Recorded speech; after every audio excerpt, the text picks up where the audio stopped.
What up, Fight World? It's your boy Ego, and I'm back with some more boxing. So I'm back with another edition of The Rundown. If you're new to my channel, The Rundown is basically where I just run down some highlights, some quick bullet points. Again, it saves me from making a whole video. And let's get right into it, get into the points. And it allows me to kind of encompass boxing as a whole and talk about multiple different things with no rhyme or reason. So let's go. First, Triple G arrived in France. He will be fighting Martin Murray of the UK in Monte Carlo. So that's the next fight. I guess Triple G said fuck the time zone difference because his fight is on Saturday and he's arriving the week of. So I guess he's going to just be ready to fight. So him and his team, Abel Sanchez, Tom Loeffler, they arrived in France and they're looking to add another victory, another consecutive win. And stoppage. I know they're always gunning for the KO. Another stoppage against Martin Murray. I think this is a good fight. It could be a sleeper fight. Martin Murray he's tough. He's a guy who I feel like is not going to mentally fold. A guy who's been in prison. And the reason I bring that up is because if you've ever been to prison or if you know anyone in prison, it's not a fun place. It's not the spot. It's not a cool place to hang out. So you have to be mentally tough. To endure, you know what I mean, seeing people get thrown off the tiers and stabbed and riots break out and, you know what I mean, all the bad shit that happens in prison. So he's tough to me. You look at his fight with Sergio Martinez, I thought he beat Sergio Martinez, and he's from the UK. He went all the way over to Argentina. It was raining, like they almost had to cancel the fight or postpone it or something based on the bad inclement weather, and I thought he beat Sergio Martinez. And, you know what I'm saying? They didn't rule one of his knockdowns a knockdown. It was a slip, quote unquote. So he knew what he was up against going to Argentina. And to me, that just shows how tough he is, that he was even willing to fight in Sergio Martinez, the champion's backyard, like it was nothing. That shows the mentality of a true champion. So I look forward to this fight. This is a good fight. I think it could be one of Triple G's toughest fights. I'm going to get my prediction out there soon. I know some of you guys were complaining. My predictions were coming out the night before, so I'm going to try to work on that and tell you and break down that fight. But it's a good stern test as Triple G is moving through the ranks, trying to get better and better opposition, because he's going to really have to beat Martin Murray. You know what I mean? And Martin Murray, in terms of his size, he's a big dude. And Triple G is not the biggest middleweight. So it's a good fight. I think Martin Murray may do like he did in the Martinez fight, but this could backfire on him. And what I mean was, if you watch the Sergio Martinez Murray fight, he played possum in, like, he was like shelled up. He had to, like, kind of Josh Clottey versus Pacquiao, shell type defense, really tight defense. But the bad side is Sergio is older, and he, you know what I mean, Triple G can crack. So you don't want to let him get all those free shots and just be protecting, because he's going to be getting busy and working. And if you're just shelled up and like waiting for him to punch himself out and get frustrated or whatever, that's cool. But you could dig yourself a hole early because there's no way the judges are going to give you the fight if you're not throwing any offense. You know what I mean? I thought Canelo versus Lara, I had Lara winning by a slight margin, but I thought midway through when Canelo started ripping to the body, I thought Lara needed to pick up the pace, like to really seal the deal, and he would have easily won. But he kind of took his foot off the gas with his offense. And again, people score differently, but a lot of people score based on who's the aggressor and who's, you know what I'm saying, who's trying to push to make the fight. So it's a dangerous fight for Martin Murray to fight like that, but it's also safe because you're in there with a massive puncher and he's getting everyone out before 4 rounds and stuff. So good fight. But Triple G has arrived in France. 2 quick updates of fights that are coming up. Roy Jones Jr., the future Hall of Famer, is going to be fighting again. He's 46 years old.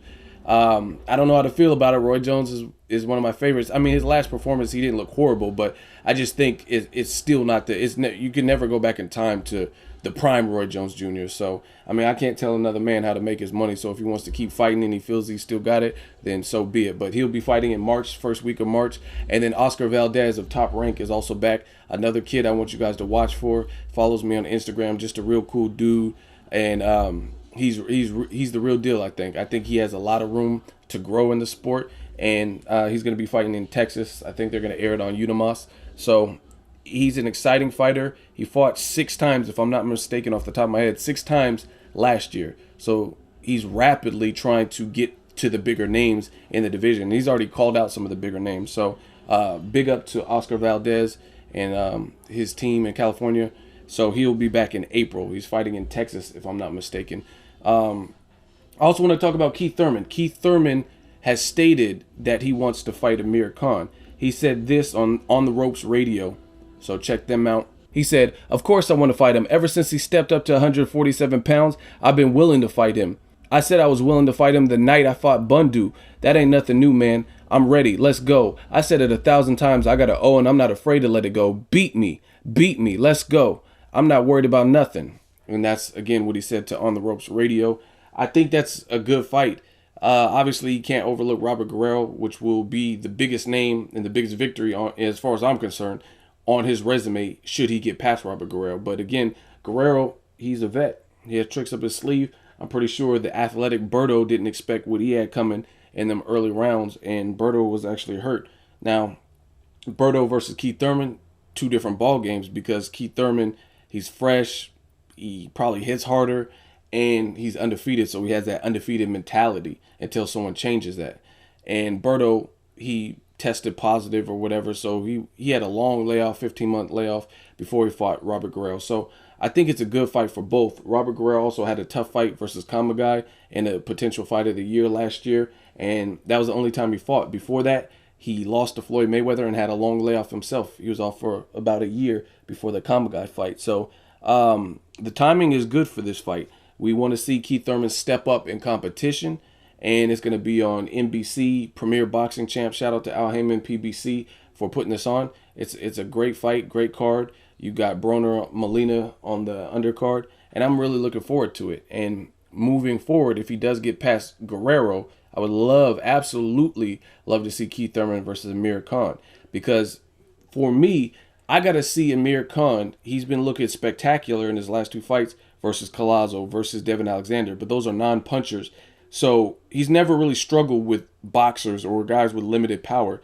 He struggles with the pressure style, the people who can crack. Those are the styles that have put him in the most awkward positions and predicaments. Maidana, Bradis Prescott, Danny Garcia. If you have power and you pressure him and you punch with him, those are the guys that have hurt him and or stopped him or beat him. Even Lamont Peterson, not the biggest puncher, but he was aggressive and he turned it into a dogfight. And Amir Khan was pushing off with his elbow because he was trying to create space and room, because he kept getting crowded. Every time he wanted to work from the outside, Lamont Peterson was just getting in close and kind of had a tight defense, and he was just putting uncomfortable pressure on Amir Khan. So to see if Keith Thurman gets past Guerrero and then goes on to face Amir Khan, like in the UK, for example, now that should be Kell Brook, but I'm not going to complain because it's also a good fight. Kell Brook and Amir Khan absolutely should happen, in my opinion. But if for whatever reason, politics or whatever, not going to get that, this is also a good fight, Keith Thurman versus Amir Khan, especially if Keith Thurman finally beats somebody that the public knows. You know what I'm saying? People didn't know who Bundu was.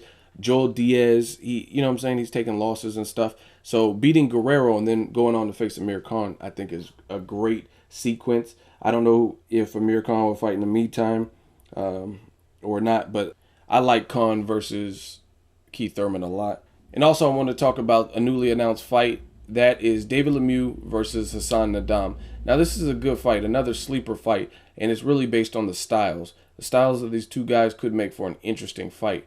Curtis Stevens versus Hassan Nadam, and Curtis Stevens is my dude, but he didn't look great against Hassan Nadam. He just struggled to cut off the ring, and he was allowing Hassan Nadam to use the entire ring and move around him without cutting it off. David Lemieux, he's kind of the polar opposite. Like he got stopped before by Marco Antonio Rubio, but he picked up the pieces, fired some people, got back on track. He recently signed with Golden Boy Promotions, and he's working with them, and they're already putting him into a title shot picture. And he has an aggressive style. He showed you that in the Gabe Rosado fight. And his biggest attribute is he could crack. He has power. So again, Hassan Nadam and Curtis Stevens wasn't able to ever get off and get into a rhythm. But maybe a guy like David Lemieux, who that's his MO, cutting off the ring and like bullying you and cornering you and letting off and ripping shots, that could be a good fight. Lemieux in the past has struggled with stamina. Hassan got knocked down a gang of times by Peter Quillen, another guy who could crack. So it's a good fight. And it's for the vacant IBF belt. I like it. Some people, if you're not a diehard boxing fan, you might not like it because you only want to see the big names. And that's what some of the if you're going to be a boxing fan, man, be a boxing fan through and throughout. And a lot of people complain and bitch and complain when it's not the biggest match. Of course, I want to see David Lemieux versus Triple G or whatever. But, you know what I mean? Sometimes you have to let these fights marinate and they have to build up. David Lemieux really has, like, Joachim Alcine and Gabe Rosado, he hasn't really earned a Triple G shot either. You know what I'm saying? It's not, you gotta let, he's really one fight, like, he's one fight in to being relevant. You know what I'm saying? No one was giving a fuck about David Lemieux prior to the Gabe Rosado win. You know what I mean? I did, because I follow boxing, but a lot of people weren't. They weren't paying attention to what he was doing. So to beat Gabe Rosado and immediately face Triple G, it's just not really realistic. I think this is a good course for him, for his career. Same thing with Hassan. You're both hungry. Hassan showed you he was hungrier than Curtis Stevens' last fight. He was game in the Peter Quillen fight, so he's fighting everybody. Hassan's fighting everybody. He has the slicker style. Some people don't like his movement or whatever. He's a pretty tall guy for his division. And they're fighting for a vacant IBF belt. And I think then from that point, because you'll have a belt now you can work towards unifying. And Triple G maybe can get the winner of this particular fight. I think that's a good, realistic order. So that's my point. Some boxing fans aren't realistic. It's like, oh, if it's not two names I love and know and that are popular, it's a bad fight. But this is not a bad fight. So that's my whole point. Let me know what you guys think of this episode of The Rundown. I try to cover it all, bits and pieces. Drop me a comment. Let me know what you guys think of these topics. Make sure you like my video as always. Hate, comment, and subscribe. Till next video, it's Ego signing off.